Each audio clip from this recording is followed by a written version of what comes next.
Assalamualaikum warahmatullahi wabarakatuh. Innal hamdalillah, assalatu wassalamu ala rasulillah Sayyidina Muhammad ibn Abdullah wa alihi wa sahbihi wa man walaha amma ba'd. Subhanaka la ilma lana illa ma 'allamtana innaka antal alimul hakim. Rabbi shrah li sadri wa yassir li amri wahlul 'uqdatam min lisani yafqahu qawli. Allahumma salli ala Sayyidina Muhammad al-Fatih lima ughliq wal khatim lima sabaq nasiril haqqi bil haqq wal hadi ila siratikal mustaqim wa ala alihi haqqa qadrihi wa miqdarihi al-'azim.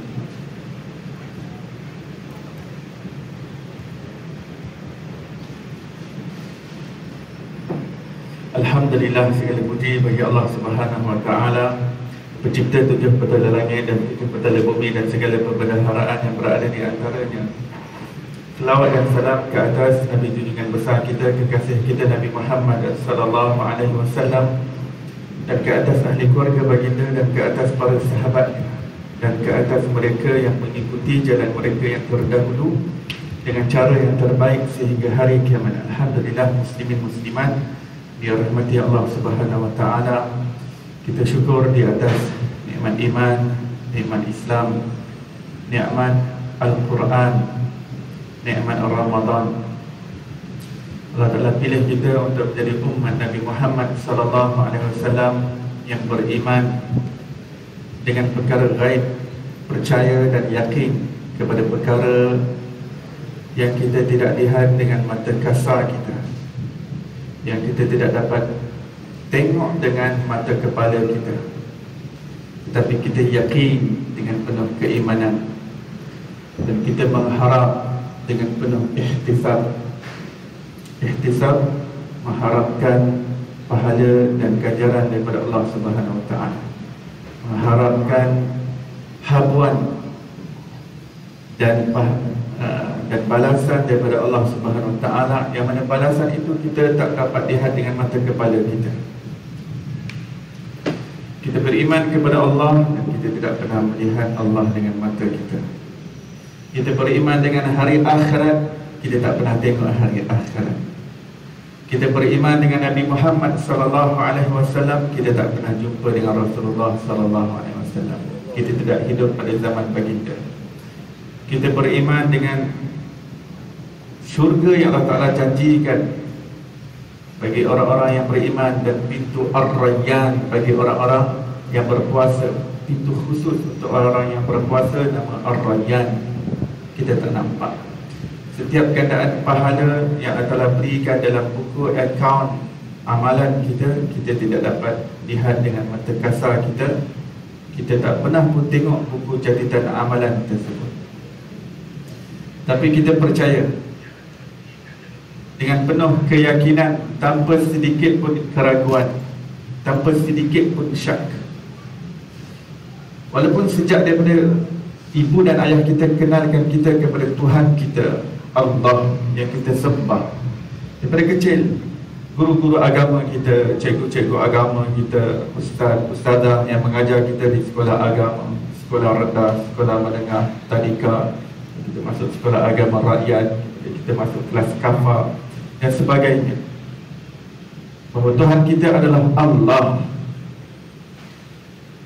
Dan kita diajar sembahyang, kita menghadap Allah, namun kita tak pernah melihat Allah Subhanahu wa taala. Sejak daripada kecil kita dikenalkan kepada Tuhan kita Allah, kita tak biasa klik Allah Subhanahu wa taala. Tak biasa. Tak pernah sekali pun pernah melihat Allah. Ada yang pernah melihat Allah? Dah berpuluh tahun kita menyembah Allah. Di dunia ni Allah SWT jadikan sistemnya pada kita beribadah, kita beriman tanpa kita ditunjukkan Allah Subhanahu wa taala, tanpa Tuhan menunjukkan diri. Medan ujian untuk manusia. Siapa yang ingin yakin dengan Allah, sejauh mana seseorang itu beriman dan ihtisab kepada Allah Subhanahu wa taala di dunia ini. Maka dunia dijadikan sebagai dewan exam kepada manusia. Bahkan para nabi-nabi juga tidak melihat Allah Subhanahu Wa Taala di dunia. Jangan menyangka kita sahaja.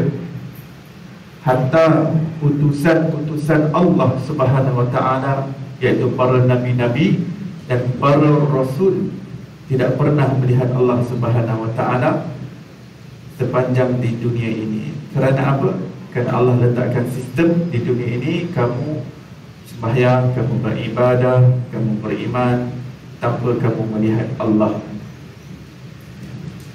Cuma satu-satunya makhluk yang dapat melihat Allah ketika masih hayat di kandung badan adalah Rasulullah SAW dan peristiwa Isra dan Mi'raj, khusus untuk Rasulullah. Tapi selain daripada Rasulullah, Nabi-Nabi dan Rasul-Rasul, hatta Rasul Ulul Azmi. Rasul Ulul Azmi adalah Rasul yang berpangkat tinggi. Antaranya seperti Nabi Musa AS yang digelar sebagai Kalimullah. Apa itu Kalimullah? Itu orang yang boleh bercakap direct dengan Allah Subhanahu Wa Taala tanpa perantaraan. Boleh cakap dan berbicara secara langsung dengan Allah Subhanahu Wa Taala. Yang dapat berbicara langsung dengan Allah pun tak pernah melihat Allah Subhanahu Wa Taala. Itu tara kalimullah dah tu. Tara kalimullah. Kalimullah, bukan kalamullah. Kalamullah perkataan Allah. Kalim, orang yang bercakap. Kalimullah, itu gelaran Nabi Musa alaihi salam. Hanya saja Al-Quran merakamkan pernah Nabi Musa dalam munajatnya kepada Allah di atas gunung Tur Sina itu, beliau meminta daripada Allah, Rabbi arini anzur ilaik. Wahai Allah, saya ni dah munajat, berbicara dengan engkau ya Allah, tapi tak ada terkeliru, tak pernah nampak engkau ya Allah. Terasa ingin melihat engkau, tunjukkanlah dirimu ya Allah, aku ingin melihatmu. Ini dirakamkan dalam Al-Quran. Rabbi arini anzur ilaik. Qala lan tarani walakin انظر إلى الجبل فإن استقر مكانه فسوف تراني. Allah Ta'ala menjawab, wahai Musa, lagi engkau atas dunia ni, kau tak akan dapat mampu untuk melihatku. Tak mampu, bukan tak boleh, tak mampu. Tak boleh ni maksudnya mustahil.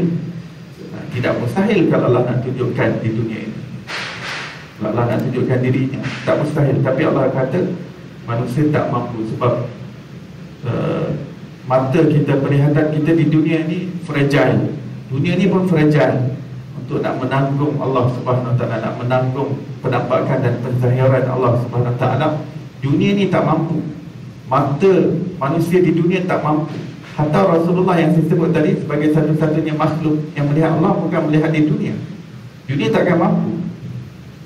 Allah Ta'ala angkat Rasulullah menembus langit demi langit sampai melepasi Sidratul Muntaha, suatu yang tidak dapat dilepasi oleh mana-mana makhluk. Hatta Jibril alaihi salam melepasi Sidratul Muntaha. Di situ Rasulullah diizinkan untuk melihat Allah Subhanahu Wa Ta'ala.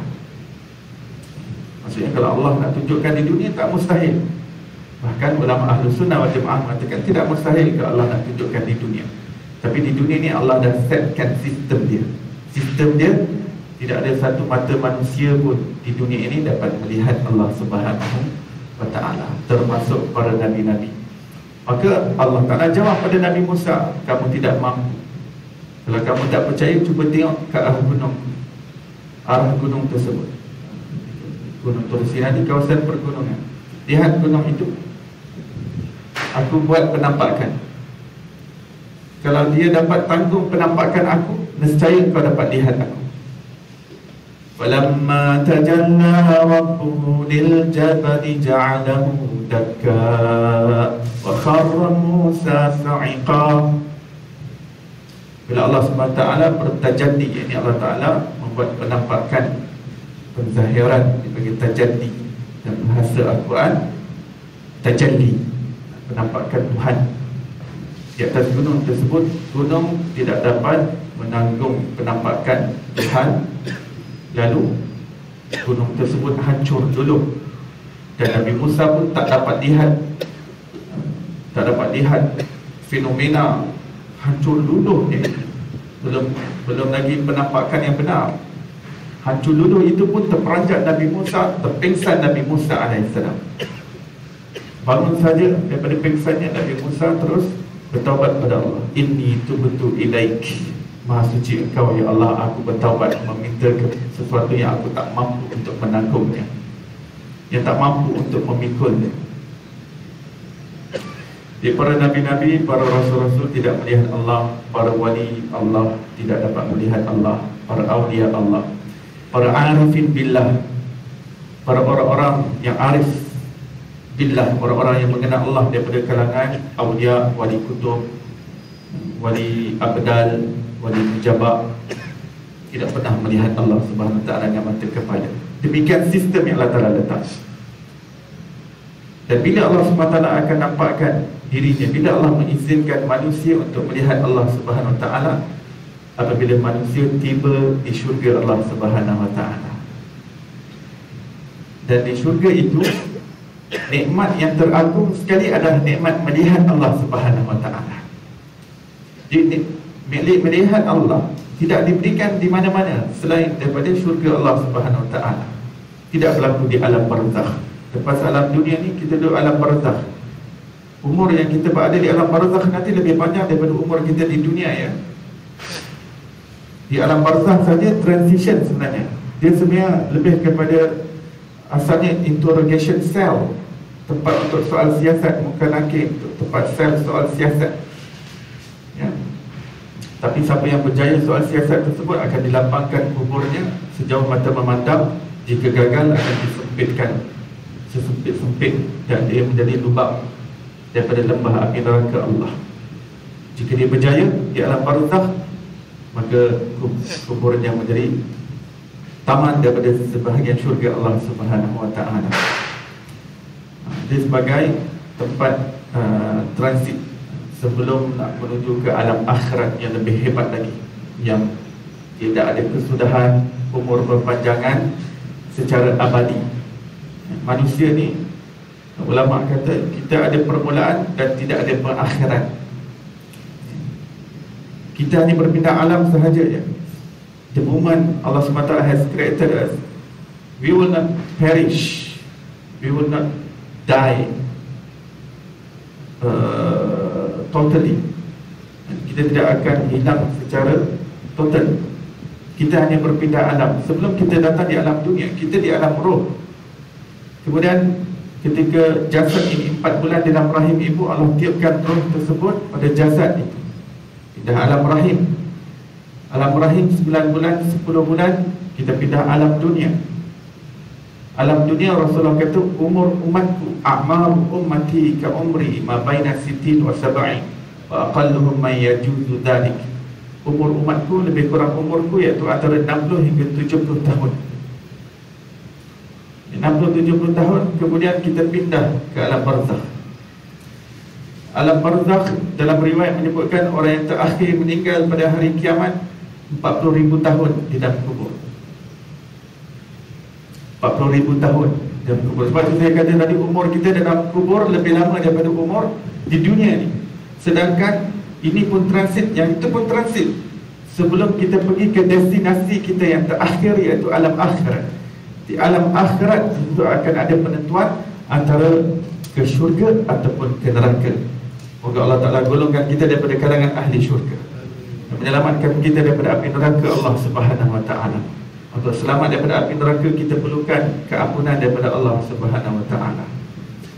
Dan untuk mendapatkan pelepasan terus daripada api neraka, kita perlukan jaminan pelepasan daripada azab Allah. Kerana ada orang diampunkan setelah dihumban ke dalam api neraka Allah Subhanahu Wa Ta'ala. Selepas dihumban, dicuci dosa di situ, barulah mendapat keampunan. Mendapat keampunan barulah boleh keluar daripada api neraka Allah Subhanahu Wa Ta'ala. Tapi dah keluar daripada api neraka dengan keampunan tersebut, Untuk masuk syurga dia perlukan sesuatu yang lain yang namanya rahmat Allah Subhanahu wa ta'ala. Jadi untuk kita selamat daripada api neraka, walau tidak tersentuh dengan api, walaupun sedetik, walau sesaat, kita perlukan jaminan pelepasan daripada azab Allah Subhanahu wa ta'ala dan mendapat keampunan Allah Subhanahu wa ta'ala. Dan untuk masuk ke dalam syurga Allah Subhanahu wa ta'ala, kita perlukan rahmat Allah Subhanahu wa ta'ala. Amal tidak dapat memasukkan kita ke dalam syurga. Amal kita tidak dapat memasukkan kita di dalam syurga. Amal kita berapa tahun saja tuan-tuan. Amal kita berapa lama sahaja. Kita berapa lama hidup atas dunia. 60-70 tahun tu berapa lama pun kita beribadah. Dalam ibadah tu pula berapa betul-betul khusyuk dalam ibadah tersebut. Berapa yang betul-betul ikhlas dalam ibadah tersebut. Betapa banyak kecacatan, kekurangan dan keaiban yang ada dalam ibadah kita kepada Allah Subhanahu wa ta'ala. Amalan kita tidak melayakkan kita untuk masuk ke dalam syurga yang di dalamnya ada keseronokan dan kelazatan yang abadi. Kehidupan di dalam syurga bukan 100 juta tahun, bukan 100 trilion tahun, bukan 100 kuadrilion tahun. Bertahun-tahun selama-lamanya kekal abadi. Manusia tak mati lagi. Manusia hanya ada permulaan tanpa perakhiran, kerana Allah jadikan manusia kekal abadi. Hatta roh kita tidak hancur ketika kiamat. Yang hancur adalah bersifat jasad. Sebab tu dalam kalau kita belajar akidah, roh ni dipanggil sebagai baqa' aradi. Baqa' sifat kekal tapi aradi. Aradi maksudnya dia bukan kekal sendiri, dia perlukan Allah untuk dikekalkan. Macam Allah baqa' zati. Allah ni baqa' yang sejati, memang Allah sendiri zatnya itu baqa'. Tapi untuk kita tak dapat nak kekal tanpa pertolongan Allah. Allah yang kekalkan kita. Allah pula tanpa permulaan, tanpa perakhiran. Allah wujudnya, zatnya tidak ada permulaan, tidak ada perakhiran. Tidak ada permulaan. Kita yang ada permulaan, makhluk ada permulaan. Khaliq tidak ada permulaan. Zat Allah. Dan apa sahaja yang Allah Ta'ala ketahui tentang alam ini, segalanya berada dalam ilmu Allah secara azali dan qadim. Allah dah tahu tentang kita, berada dalam rahsia ilmu Allah SWT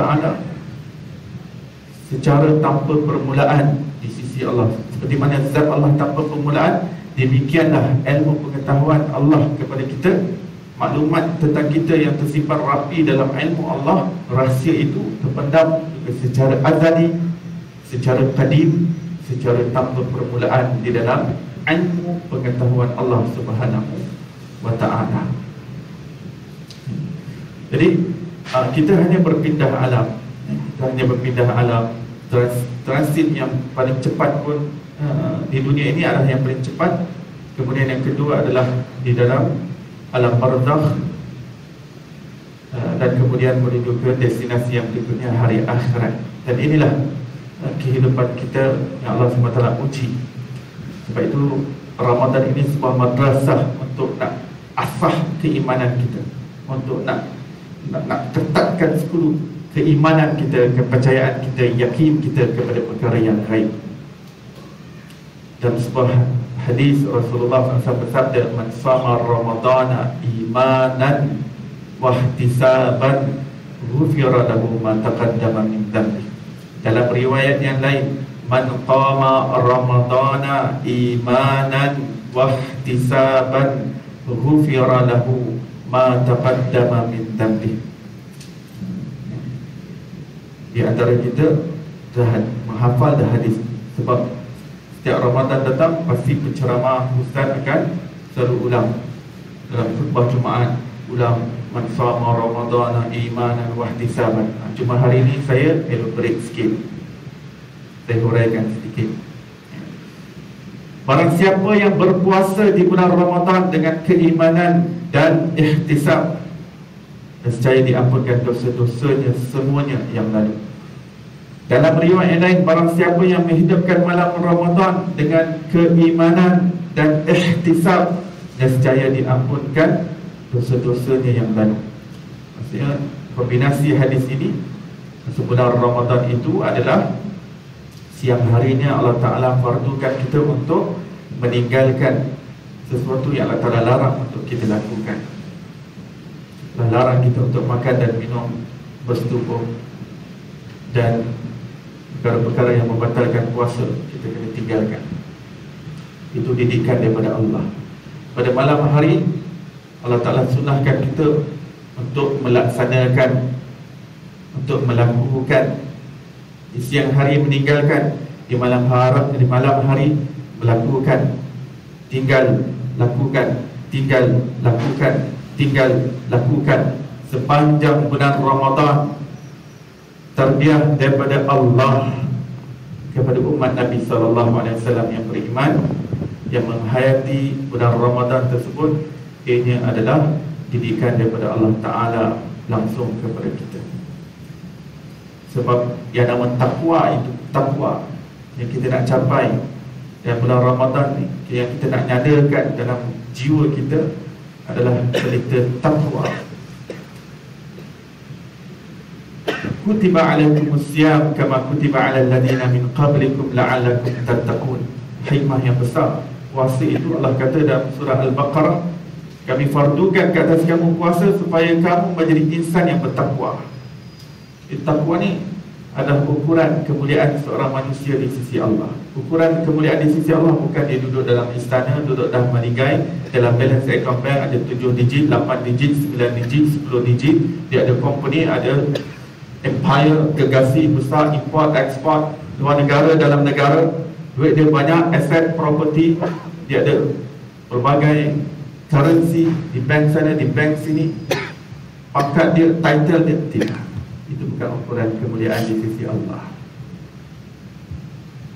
Inna akramakum indallahi atqakum. Sesungguhnya yang paling mulia di antara kamu di sisi Allah Subhanahu Wa Taala adalah yang paling bertakwa di antara kalian. Jadi takwa dia tak kejayaan, dia adalah ukuran kemuliaan dan kejayaan. Allah Ta'ala berfirman, innalil muttaqina mafaza. Sesungguhnya kejayaan seorang hamba di sisi Allah adalah milik orang-orang yang bertakwa. Allah Subhanahu Wa Ta'ala berfirman, wal aqibatu lil muttaqin. Akibat yang baik adalah milik orang-orang yang bertakwa. Wal aqibatu lit taqwa. Nasib yang baik adalah milik orang-orang muttaqin, orang-orang yang bertakwa. Jadi betapa unggulnya takwa itu untuk kita dapatkan hakikatnya dalam jiwa kita. At-taqwa hahuna, kata Rasulullah. At-taqwa hahuna. Takwa itu tempatnya di dalam hati manusia. Yang kita nak bina takwa itu ada dalam kalbu kita. Allah Ta'ala datangkan bulan Ramadan ini untuk nyalakan pelita takwa tersebut, untuk cahayakan kalbu kita, sehingga kita mendapat hakikat takwa yang sejati, takwa yang sempurna. Dan apakah definisi takwa yang paling at least? Yang paling at least, imtithalul amr, melaksanakan segala perintah Allah Subhanahu Wa Taala, sedaya upaya melaksanakan segala perintah Allah dan sedaya upaya meninggalkan segala yang dilarang oleh Allah Subhanahu Wa Taala. Itu takwa. Sebab tu nanti ketika khatib membaca khutbah Jumaat, apa yang dipesan adalah perkara yang paling tinggi sekali, yang paling mahal, yang paling berharga, yang paling penting. Sidang jemaah yang dirahmati Allah sekalian, saya mengingatkan pada diri saya sendiri dan kepada jemaah sekalian, kita sama-sama bertakwa kepada Allah Subhanahu Wa Taala dengan melaksanakan segala perintahnya dan meninggalkan segala larangannya. Mudah-mudahan kita peroleh keberkatan dalam hidup ini dengan kebahagiaan, kejayaan dan kemuliaan yang hakiki di sisi Allah Subhanahu Wa Taala di dunia dan hari akhirat. Tajuk khutbah kita pada hari ini adalah matlamat Ramadan, takwa. Nanti khutbah kedua pula pun ingatkan lagi tentang takwa, sebab betapa pentingnya takwa. Dan bulan Ramadan ini Allah SWT jadikan the whole month as a madrasah. And we have enrolled this madrasah at very beginning of Ramadan. For the first night of Ramadan, Allah SWT allowed us to enter this month, this blessed month. We have been enrolled. Dan kita banyak syukur kepada Allah Subhanahu Wa Taala kerana kita didaftarkan dalam madrasah. Terima kasih ya Allah. Terima kasih. Malam hari qiyam Ramadan, majlis ilmu. Siang hari meninggalkan. Ini takwa ni. Melaksanakan, meninggalkan. Dan dalam bulan Ramadan ni Allah Ta'ala tarbiyah kita pada malam hari melaksanakan ibadah yang paling penting, yang paling unggul, yang ianya menjadi ibadah yang pertama sekali akan disoal oleh Allah di hari akhirat, iaitu solat. Dalam hadis disebutkan, inna awwalu ma yuhasabu bihil 'abd yaumal qiyamah salatuhu. Sesungguhnya amalan yang pertama sekali yang akan ditanya kepada hamba Allah di hari akhirat adalah solatnya. Kepada solat, ianya adalah mahkota kepada sekalian ibadah. Ibadah yang pertama sekali Allah Ta'ala akan tanya. Sangat penting. Dan ibadah adalah, solat adalah ibadah yang paling membuka hijab dalam bermakrifat kepada Allah Subhanahu Wa Ta'ala, dalam menyucikan hati. Solat. Maka pada malam hari, lepas sujud, lepas sujud.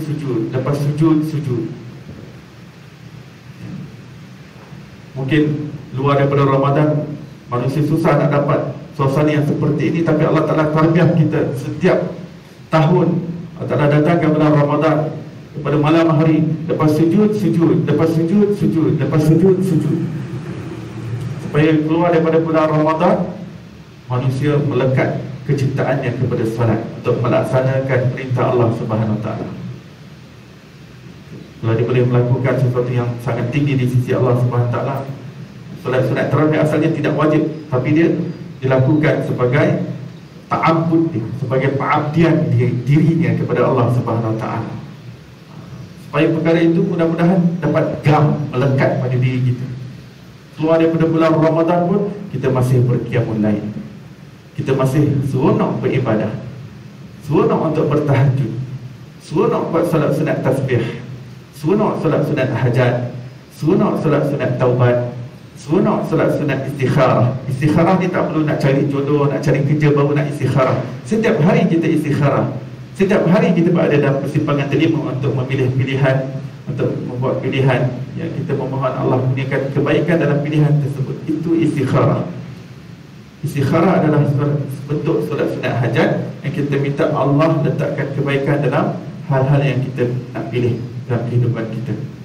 Kita buat pilihan yang terbaik, minta Allah Ta'ala kurniakan kebaikan, keberkatan, kemudahan, kebajikan yang besar dalam hal yang kita pilih. Walaupun dia tak dapat mimpi apa-apa, dia pilihlah apa yang terbaik. Ada orang tak kahwin, kenapa ni? Saya istikharah dah 10 tahun, tak nampak mimpi sama-sama.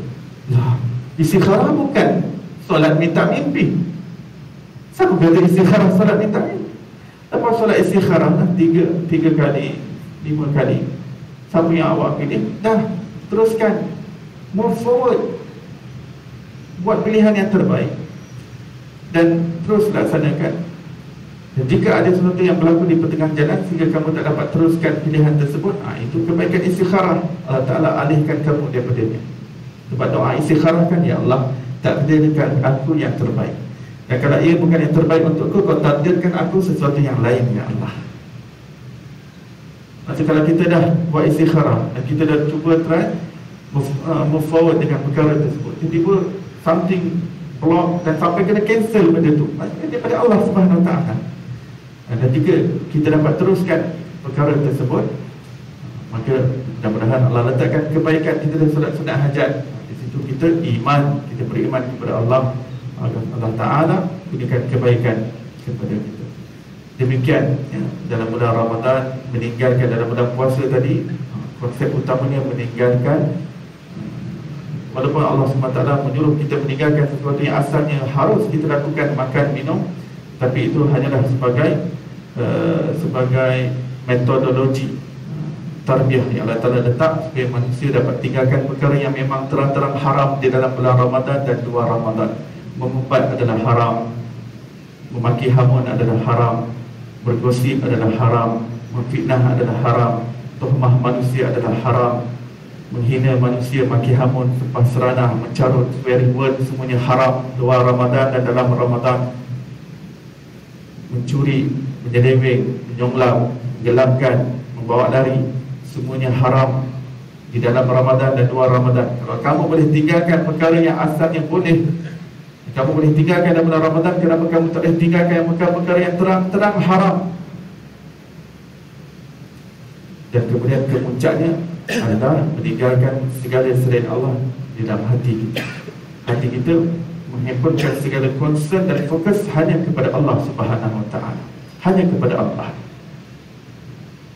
Ini kemuncak puasa yang kita inginkan. Tinggalkan sampai hati kita tinggalkan segala makhluk.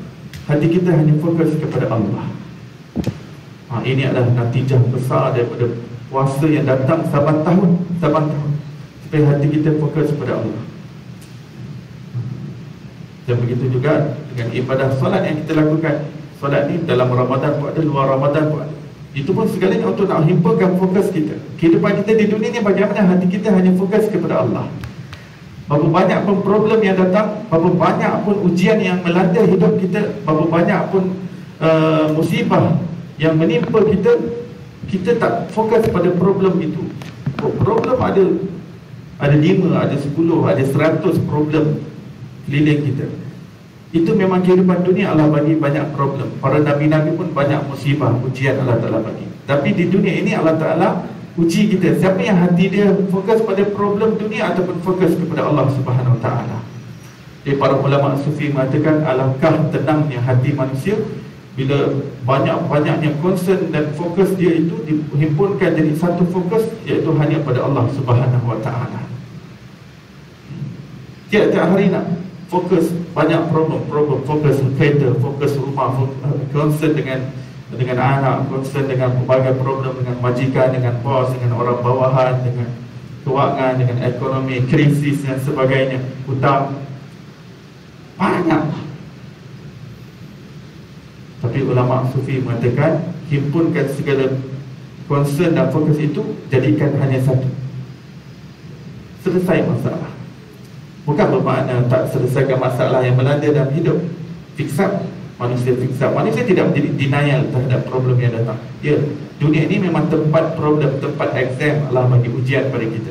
Maka kita tidak bersikap denial, kita tidak menafikan. Ya, ianya ada dan kita perlu selesaikan accordingly, pada masa yang betul, dengan channel yang betul, dengan keadaan yang tepat.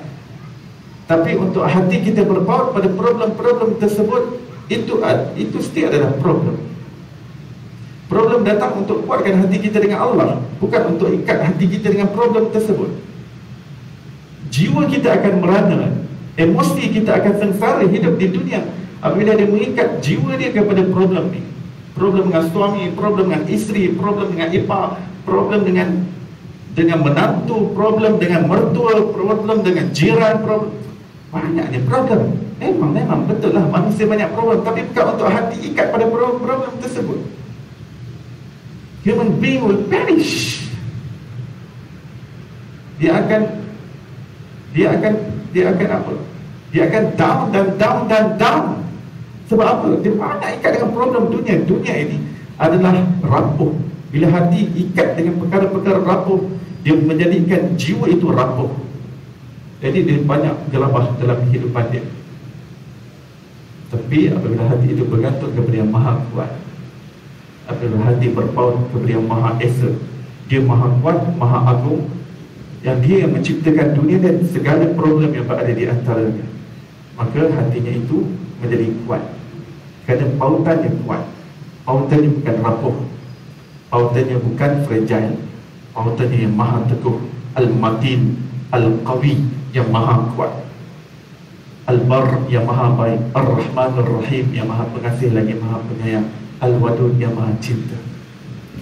Maka demikian sedikit sebanyak muslimin muslimat yang dirahmati Allah Subhanahu Wa Taala, sedikit perkongsian pada malam hari ini bulan Ramadan. Mudah-mudahan Allah SWT berikan kita hakikat puasa itu, meninggalkan, sehingga hati kita meninggalkan segala selain Allah SWT. Hati kita hanya fokus kepada Allah Subhanahu Wa Taala, dan kita melalui kehidupan di dunia ini dan segala ujiannya dan kita menyelesaikannya dalam keadaan hati berpaut pada Allah, bergantung pada Allah, berpaut pada Allah, bertaut pada Allah, dan bercinta dengan Allah Subhanahu wa Ta'ala. Mudah-mudahan Allah kurniakan kita kesudahan yang baik dan menjauhkan kita daripada kesudahan yang buruk. Wassallallahu ala sayyidina Muhammadin wa ala alihi wa sahbihi wasallam. Alhamdulillahi rabbil alamin. Baik, kita tangguh majlis kita dan tasbih kifarah dan surah Al-Asr. Subhanallah bihamdihi, subhanakallah bihamdika, asyhadu an la ilaha illa anta wa astaghfiruka wa atubu ilaik.